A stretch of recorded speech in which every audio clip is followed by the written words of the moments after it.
Hey guys, what's up? How's it going? This is Characters. I'm Grinder School instructor and poker coach, and I am bringing you today a video about how to set up what I believe to be a very good HUD in PokerTracker 4.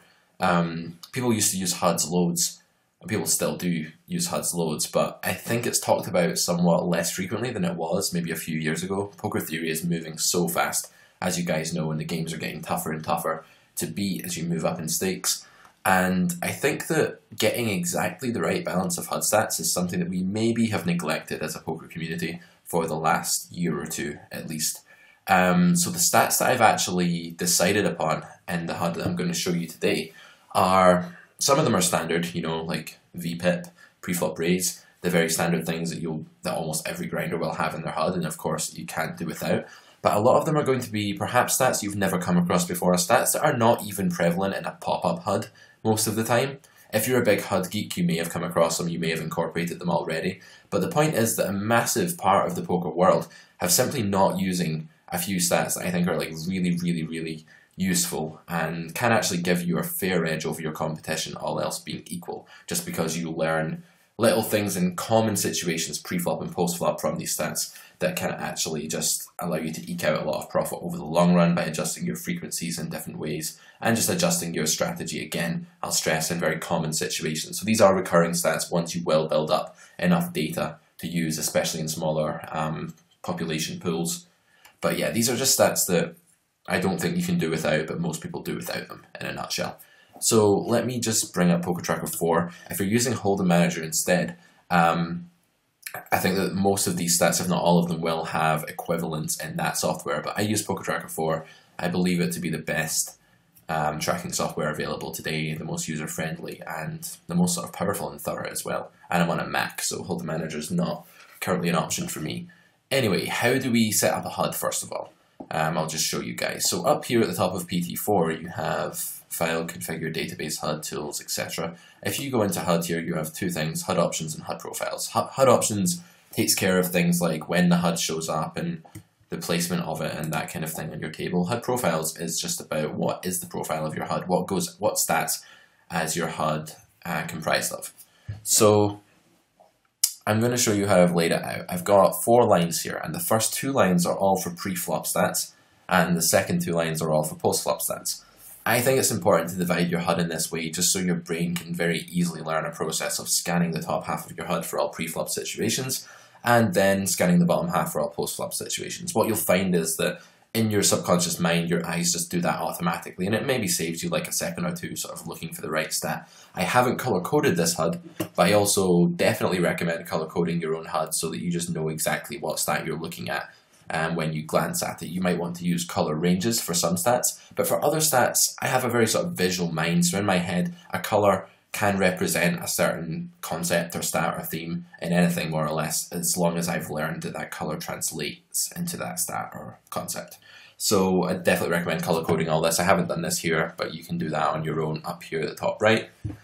You can decide what the foreground is going to be for each stat, and you can change the color, and if you want to do color ranges, you simply click on color ranges instead, and then you can say add and enter a min, a max, and a color. But let's go back to the HUD itself. So we start off in the top line of pre-flop, with VPIP and PFR, which are simply voluntarily put money in the pot percentage, which most of you will probably know how often your opponent voluntarily puts money into the pot, basically when they were not forced to by a blind. And pre-flop raise, how often do they raise before the flop. This ratio basically gives you the most information, the earliest information on your opponents, and can be used to categorize players into type from a very early stage. You could only have 11 hands on someone, but they could be running 70-0, and it's extremely likely that that player is going to be a fish. Of course, there are other indicators as well, like stack size, even like less reliable ones such as screen name, is he chatting at the table, all these kind of things. But VPIP PFR is by far the biggest indicator of player type from the early stages of observing your opponents. So mandatory, must, enough said about that really. The more experience you get with VPIP PFR ratios, the more quickly and easily you'll be able to sort of categorize a player, even from the early stages. It becomes sort of, I'd say, less meaningful as time goes on, simply because you then have more specific data that you end up referring to instead. But it'll always be relevant to some extent. 3-bet preflop is another thing you cannot do without if you are playing, like especially in games like Zoom, where you may not be like actively observing every time your opponent 3-bets because you're no longer at the table, or you're mass multi-tabling normal 6-max cash games. You're not going to notice your opponent's 3-bets that. You need to know exactly what that is. Again, this stat's not like hugely reliable over small samples, but it is an indication, and as samples start to grow into the hundreds, this stat really does start to converge into something pretty meaningful. You need to know how lightly you're to defend against 3-bets. You need to know if there are players you just shouldn't be defending against wide at all. You need to know how frequently you should be 4-bet bluffing, all these kind of things. So 3-bet preflop, mandatory. If it's not on your HUD, get it on there. This stat here, if you look down here, this gives you the actual description of the stat as it's named. Well, not the description, it gives you the name of the stat as it is in PT4. By typing this into the search bar, whenever you press plus here and say add statistic, the program allows you to start searching for something. So if I want to search for this stat here, I can say fold to preflop, and I can look for it down here, and I can say 3-bet after raise, and I can find it nice and easily like that. This is not just the normal fold to 3-bet stat. It kind of bewilders me, to be totally honest, why people are still using the fold to 3-bet number, when that number, although it does give you a good general indication of how often someone folds to 3-bets, it doesn't really take into account the most specific instances that we're really looking for information on when we use this stat. What are we wanting to know when we look at someone's fold to 3-bet percentage? We're wanting to know how likely it is they're going to continue to our 3-bet. We're not really concerned with how likely they continue to other people's 3-bets, or at least to a lesser degree. So what we want to know is, should we be 3-betting this guy light? Should we be 3-betting this guy with a polarized range, that's to say really strong hands and then bluffs? Or should we have a more linear range, where there's a more even distribution of strong hands in our range? We don't just use the very top and then some bluffs. We want to know how our range should be made up. So we want to know what someone actually does after they have opened. So fold to preflop 3-bet after raise is a direct percentage of how often your opponent actually folds for a 3-bet having opened the pot. And that is the stat that you should get used to. That's a stat that you can literally translate into percentages. You can do some math off the table and work out how often you should want your opponent to be folding in order to bluff some distribution of hands, to have some ratio of value to bluff hands. The more your opponent folds to 3-bets, obviously, and the more unbalanced he is in that respect, the more 3-bet bluffs you're going to want to add to your range before the flop. So it's very important to have an idea of that. Even if you've only got a sort of medium sample on your opponent, it can still be very useful, and you can even design different 3-bet strategies for different ratios of folding. But to do that, you need to know how often he's actually folding to your opens. So I think that's that. Learning to use that is way more important than learning to use fold to 3-bet. Then I've got a number of hands, which of course you need to know because it's the indicator of how reliable all these stats are actually going to be. Some are more reliable than others over different samples, but we need to know what the sample is. Now we get down to the second line. This is probably my favourite line in the HUD. This is the line on the HUD, in my opinion, that makes me the most money, at least before the flop. So here we have the first stat, which is big blind versus small blind open fold. And what that means is, and you can go on the PT4 website, and I think there's even a way within the software itself to see a description of each stat, but I'll tell you exactly what each of these means. This means how often your opponent folds to an open when he is the big blind, and the small blind comes, and the open comes from the small blind. So when it's folded to the small blind, he opens. How often is the big blind folding in this situation? One very common leak at the micros is that people do not realize that being in position and getting a fairly good pot odds closing the action pre-flop actually allows them to defend a lot wider than you might initially think, than might initially seem plausible if you're setting out at poker playing ABC. And people make a lot of mistakes actually just by knitting up too much in the big blind against small blind opens. The flip side of that for us is that when we're in the small blind and we see someone who's folding a lot here, we can go ahead and open really wide. Now you might ask, what is a lot when it comes to this kind of stat? What constitutes a really exploitable fold percentage here? Well, if someone, when you make it, we can do a bit of very, very basic math here, like risk-reward math. If we say something like,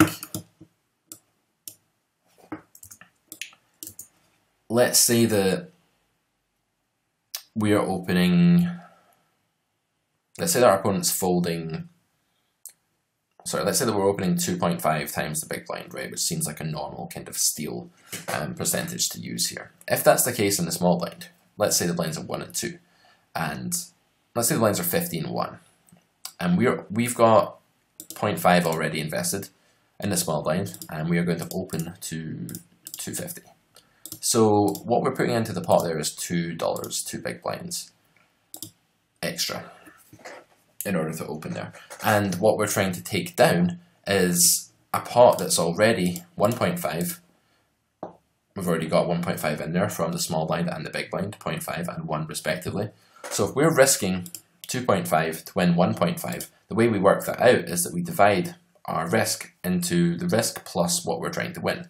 So we basically take 2.5 that we're risking, add it to the 1.5, which is going to give us 4, then we say 2.5 divided by 4. This is our risk reward kind of ratio here. So if we were opening with 2 cards that had absolutely no equity and no value whatsoever, we'd require folds 62.5% of the time to break even. But that's never the case. We're always going to have some equity, we're always going to see some flops, be able to make some c-bets profitably and things like that. But without going into absolutely hordes of detail here, the idea is that if your opponent is folding anywhere near to this break-even sort of threshold theoretically, it means that you can just go ahead and open super, super wide. If your opponent's folding, I've seen guys with stats of about 65-70% in this respect, and that is just so wide that you can go ahead and open any 2 cards there for sure, make a big exploitable adjustment and expect that to work out very well for you in the long run. Here's another one, fold versus button open. This is basically an aggregate of how often your opponent folds from both of the blinds. So it's combined small blind and big blind. And it does matter obviously which blind your opponent is in, but you can look at this stat as well and you can take an average of the 2 blinds in front of you when you're on the button, and being on the button is like a spot where you just get to open up your game considerably, right? So it's really important knowing just how much you can open up your game, because so much of your profit comes from stealing on the button and no limit hold'em 6 max cash, more so than probably any other form of poker apart from maybe heads up.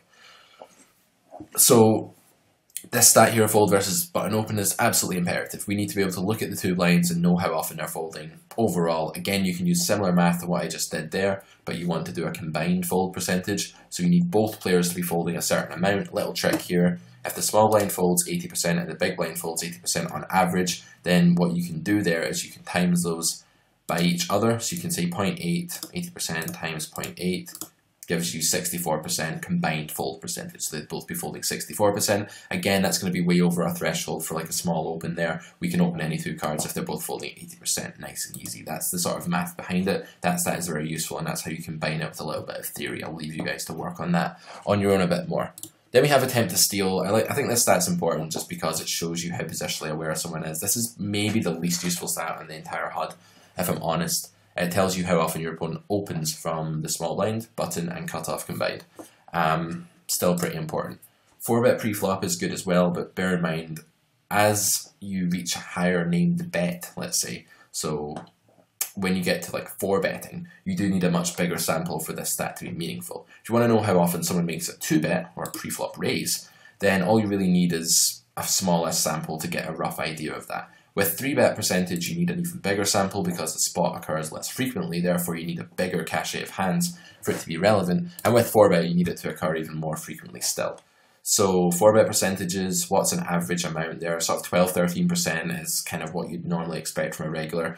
This is an area that people can be very unbalanced in at the micros. They can say, oh, I've learned to 4-bet bluff, this is great. And you'll see people with 23% 4-bet percentages and things like that. Against those guys, needless to say, there are adjustments to be made. You guys can think about that and figure them out, but here's a clue. You want to be 3-bet folding far less against them. You want to be 3-betting then 5-betting much more, have a wider value range, not bluffing so much, and just looking to punish them by picking up all that dead money. With the best hands, you can shove over that wide 4-bet range.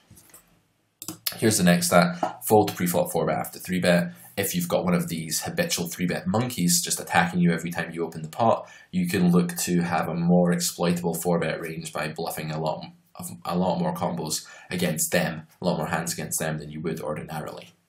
Let's move to the post-flop stats now, and some of these are the weirder ones that you won't have seen before. C-bet flop is standard. I don't want to talk too much about that. How often does your opponent c-bet the flop? You need to know that in order to know how often you should be fighting back, and that has ramifications for pre-flop as well. The more someone c-bets, the less likely you are to be able to win at showdown with like weak hands because there's going to be pressure applied to you. The more fit or fold someone is, the more you'll be able to like pick up pots on a turn and things like that. But we have other stats too that can help us out in this respect. But c-bet flop, completely mandatory. Then I have c-bet turn.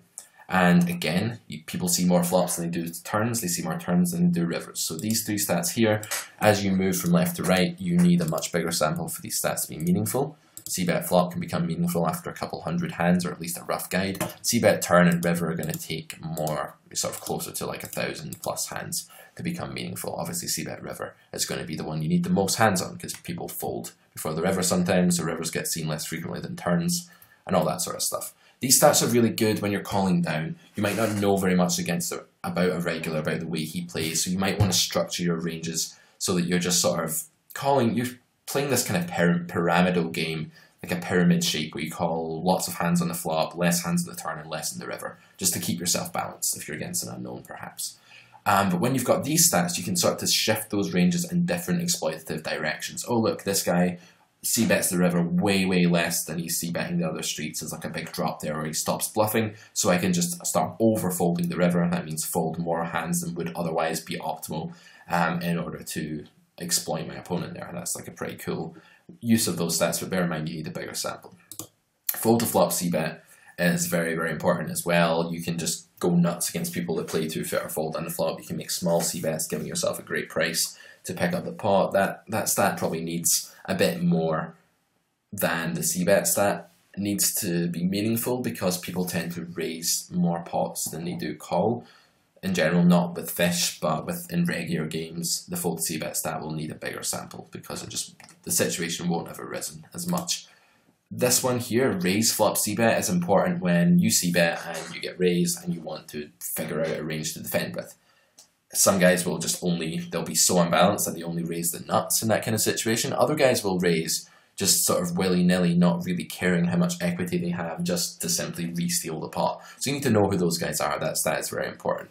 The last line is kind of my glory line of this HUD. This is where I think a load of stats come in that otherwise people don't really use. These stats are super important, but they're also named really badly, in my opinion, by PokerTracker 4. Sorry guys, but I think that you should have been more in touch with poker and not use these terms without understanding what they really mean. Float flop to us as a poker player, what does that mean? That usually means call a bet with the intention of probably winning the hand at a later street when your opponent checks, so you have some equity to just see the next card with, see what develops, not limiting yourself to having to make the best hand to win the pot, but just floating, usually in position.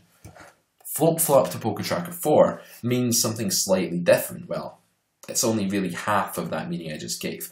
What it means in PT4 is the percentage of the time that someone bets when you check the flop to them as the preflop raiser. So when the preflop raiser opens and then checks the flop, float flop is simply the amount of the time his opponent is betting against him. So it's like bet versus miss c-bet. That might be what it's called in Hold'em Manager. That's a much better name for it than float flop. That stat is super important. At the micros, again, there's a huge tendency for people to be, and even in low stakes, for people to be sort of not balancing a checking range. When they check as preflop raiser, they're just folding, they're just giving up a huge amount of the time that they check. When you see a guy with a float flop stat of like 75, 80%, you know he's betting loads. So you can actually exploit that player by then like check raising some flops as preflop raiser, check calling hands you might otherwise see bet, doing more stuff for value that starts with a check, expecting him to just bet way too many hands. When that stat's really low, you know you can get away with just check folding the flop because when he bets, he's going to have a hand most of the time. That is an absolutely superb stat. The next one, probe turn, is kind of similar, but it's when the player is the non-preflop raiser, the preflop caller, is out of position. So what happens there is that the preflop caller checks the flop to the raiser checks back, and then probe turn signifies how often the preflop caller leads on the turn. How often is he making a bet there? And against this stat can be really useful because it can really give you some info on what to do with more marginal hands on the flop.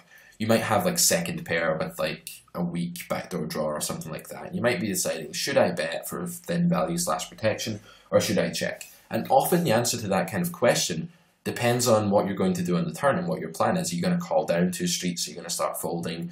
Whatever, how light are you going to call down? Can you check back ace high and call turns? Well, versus guys that have very, very high probe turn stats and are just leading their whole range to you on the turn, you can just own them by checking back way more top pair combos on the flop, way more hands that you're not thrilled about building an enormous pot with over 3 streets, hands that you can just exploit the fact they're betting way too much. Probe turn is really important, as is float flop. The next 2 stats, are just the fold versions of these two. Fold to flop float bet is how often the pre-flop raise or check folds a flop, and again, like I say, that stat will be really, really high and unbalanced at the micro stakes. But it's very useful to know, is your opponent properly balancing his checking range? So do you need to properly balance your floating slash betting range, as it really is, to avoid the terminology of PT4 there. So you need to know this. When he checks, how often is he check folding? How often is he giving up? Or how often is he actually looking to go for a check raise or a check call or do something a little bit more sneaky and unusual? Fold to turn probe, again, what I just discussed on the turn. How often, when your opponent checks back the flop, is he just giving up on the turn? Because if he's giving up loads, then you probe turn all the time. These stats are like the inverses of each other. If your opponent has a high one of these, you should have a high one of these. If your opponent has a low one of these, you should have a low one of these. So I hope that's useful, gives you a sort of insight into the HUD that I think is pretty awesome for 6 max cash, and I have spent years playing poker and sort of trying to develop this as best as I can, and it's only in the last couple of years when I've really developed a maximum kind of understanding of the game, when I've been teaching lots and stuff like that, that I've settled on this being the right balance between simplicity and useful information. Of course, you can have a pop-up on top of this as well. You can add extra stats to this with the pop-up and find details by position and all of those wonderful things. But this is a great interface to have. It's not too big, not too clunky, it's quite square, it's 4 lines, color code it, learn what all of them mean, become acquainted and familiar with it, and then use it to your advantage. And I think there are a couple of extra BBs per 100 just in setting up this kind of HUD. Welcome any questions or comments on the thread below. If you want to talk about any of these stats or ask any questions or whatever, I'll be more than happy to respond when I get the time. Until we meet again, I am Characters, and you can check out my website at www.carrotcorner.com. That's my bizarre logo there, where I sort of advertise coaching services. I've been coaching for a good few years now. I've coached many students with some good success. You can check out on there and have a look at my sort of credentials and my sort of insights into poker. I also write a bunch of articles. There's a lot of good free content on there too, just for you to check out, and I'll be trying to add as much as I can over the coming weeks and months. I also work for grinderschool.com, which is a micro and low stakes training site tailored to people with a lower budget for poker training, and it's a good place to start for sure. A very good place for anyone playing anything sort of below 100 NL, I would say, these days. And I have even made videos on there myself of, you know, above 50 NL, 100 NL, that kind of thing too. So I've got about 160 videos on there if you like what you see from this, on a variety of poker topics, mental game, technical game, lots of stuff. So check out my site, check out grinderschool.com, and leave me any feedback, questions or comments you have about this HUD related video. So I'll see you guys next time, and this has been Characters, and good luck with your poker exploits. Thanks for watching.